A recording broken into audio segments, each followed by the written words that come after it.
সংবাদ। আসসালামু আলাইকুম। বাংলাদেশ বেতার সিলেট সংবাদ পড়ছি শাহনাজ পারভীন। সিলেট অঞ্চলে সার্বিক বন্যা পরিস্থিতির কিছুটা উন্নতি হয়েছে, তবে এখনো অনেক এলাকায় লোকজন পানিবন্দী হয়ে আছেন। এর মধ্যে মৌলভীবাজার জেলা প্রশাসন জানায়, জেলার রাজনগর, কুলাউড়া, জুড়ি, বড়লেখা ও মৌলভীবাজার সদর উপজেলা এবং মৌলভীবাজার পৌরসভায় প্রায় 2 লাখ লোক এখনো পানিবন্দী। বিভিন্ন রাজনৈতিক দল, সামাজিক সংগঠন, বৈষম্য বিরোধী শিক্ষার্থী এবং সেনাবাহিনী পানিবন্দী লোকজনকে উদ্ধার ও ত্রাণ সামগ্রী বিতরণ করছেন।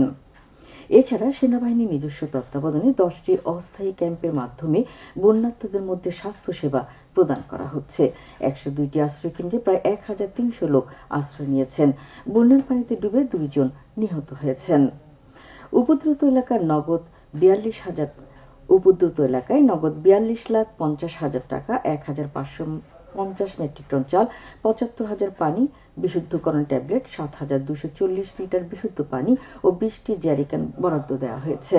কমলগঞ্জ বর্ডার গার্ড বাংলাদেশের সেক্টর সদর দপ্তর শ্রীমঙ্গল ও শ্রীমঙ্গল ব্যাটালিয়নের উদ্যোগে উপজেলার সীমান্তবর্তী ইসলামপুর ইউনিয়নের পদ্মা মেমোরিয়াল পাবলিক উচ্চ বিদ্যালয় মাঠে বন্যা দুর্গত সহস্রাধিক রোগীকে বিনামূল্যে চিকিৎসা সেবা প্রদান করা হয়।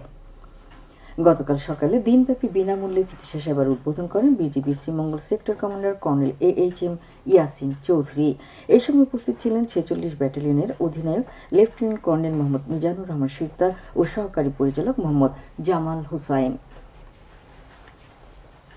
সারা দেশের মতো সিলেটও গতকাল বিভিন্ন কর্মসূচির মধ্য দিয়ে জাতীয় কবি কাজী নজরুল ইসলামের 48তম মৃত্যুবার্ষিকী পালিত হয়েছে। 1383 বঙ্গাব্দের 12ই ভাদ্র তিনি শেষ নিঃশ্বাস ত্যাগ করেন।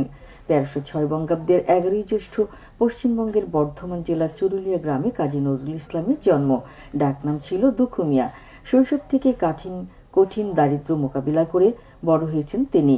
কবি কাজী নজরুল ইসলাম সৃষ্টি ছিলেন মাত্র 23 বছর। নজরুলের এই 23 বছরের সাহিত্য জীবনের সৃষ্টিকর্ম বাংলা ভাষা ও সাহিত্যের অমূল্য সম্পদ।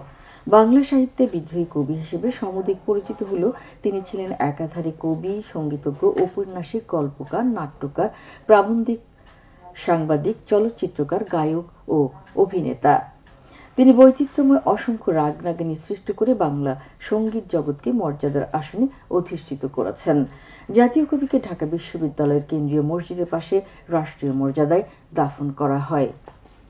কবির মৃত্যুবার্ষিকী উপলক্ষে মৌলভীবাজার জেলা শিল্পকলা একাডেমি আয়োজন করে আলোচনা সভা ও সাংস্কৃতিক অনুষ্ঠান।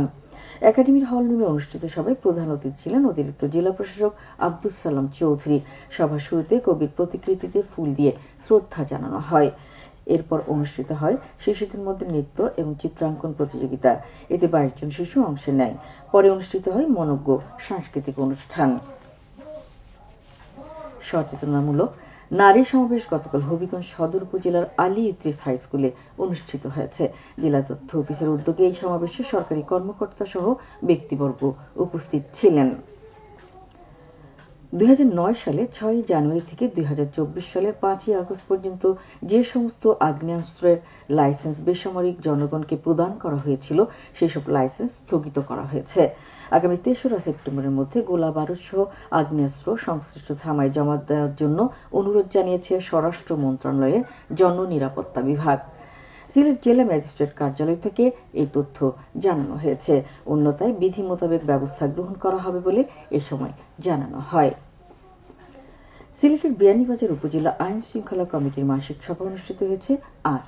সভায় কমিটির সকল সদস্যরা উপস্থিত ছিলেন। এতে উপজেলার সার্বিক আইন শৃঙ্খলা পরিস্থিতি নিয়ে আলোচনা করা হয়েছে।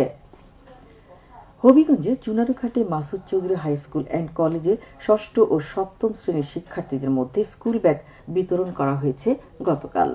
এ সময় জনপ্রতিনিধি, শিক্ষক, অভিভাবক ও গণ্যমান্য ব্যক্তিবর্গ উপস্থিত ছিলেন। ইউনিয়ন পরিষদের বার্ষিক উন্নয়ন তহবিলের আওতায় এসব উপকরণ বিতরণ করা হয়। এবারে শুনুন কৃষি সংবাদ। মৌলভীবাজারের বন্যায় ক্ষতিগ্রস্ত কৃষকদেরকে নিয়ে মতবিনিময় সভা অনুষ্ঠিত হয়েছে আজ। জেলা কৃষি সম্প্রসারণ অধিদপ্তরের কৃষক প্রশিক্ষণ কেন্দ্রে অনুষ্ঠিত এই সভায় কৃষকদের পুনর্বাসনে জমি থেকে বন্যার পানি সরে যাওয়ার সাথে সাথে দ্রুততম সময়ের মধ্যে পুনরায় আমন ধানের বীজতলা প্রস্তুত ও শাকসবজির আবাদ করা যায়, এই জন্য সরকার উদ্যোগ নিয়েছে। শীঘ্রই এই কার্যক্রম শুরু হবে। বন্যায় জেলার প্রায় 40,000 হেক্টর রোপা আমন, বীজতলা ও সবজি ক্ষেত বিনষ্ট হয়েছে। এতে 2 শতাধিক কৃষক কৃষাণী উপস্থিত ছিলেন। সবশেষে আবহাওয়া।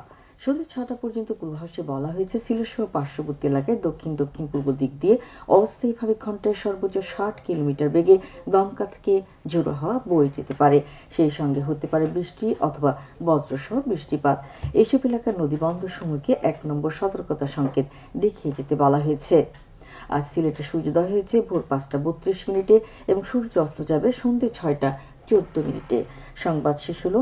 আমাদের পরবর্তী স্থানীয় সংবাদ প্রচারিত হবে সন্ধ্যে 7টায়। আল্লাহ হাফেজ।